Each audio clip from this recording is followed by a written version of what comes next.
होता है, कभी ना कभी ऑप्शंस और फ्यूचर्स के बारे में तो ज़रूर सुना होगा।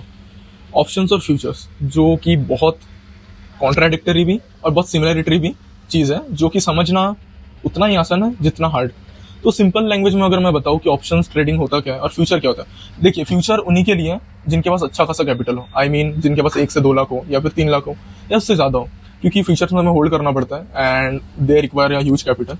और हम अभी ऑप्शंस की बात करते हैं कि ऑप्शंस होता क्या है। ऑप्शंस देखिए, एक्चुअली मैं अगर एग्जाम्पल के थ्रू समझाऊं आपको, निफ्टी 50 हमारा एक इंडेक्स है।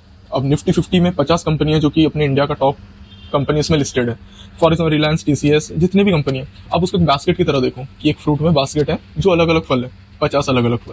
अब जब आप उसमें ऑप्शंस में कॉल और पुट रहता है, कॉल मतलब क्या, आप समझ रहे हो कि आप जो बेट कर रहे हो या फिर जो भी आप उसमें अमाउंट लगा रहे हो कि प्राइस अप जाएगा डाउन। देखो जो ट्रेडिंग है वो प्रिडिक्टेबिलिटी के ऊपर रहता है कि आप क्या प्रिडिक्टेबल कर रहे हो कि आगे डाउन जाएगा या अप जाएगा, तो दोनों में से एक ही होने वाला है। तो आप सिर्फ एक एक कंपनी पे ना लगा के कि भाई ये कंपनी सिर्फ अकेला ऊपर जाएगा नीचे जाएगा, आप ओवरऑल बास्केट पे जब अमाउंट डालते हो, सिंपल लैंग्वेज में आप वहां पे अज्यूम करते हो कि जो निफ्टी 50 ऊपर जाएगा तो वहां पे सीई आप बाय करोगे, सीई मींस कॉल।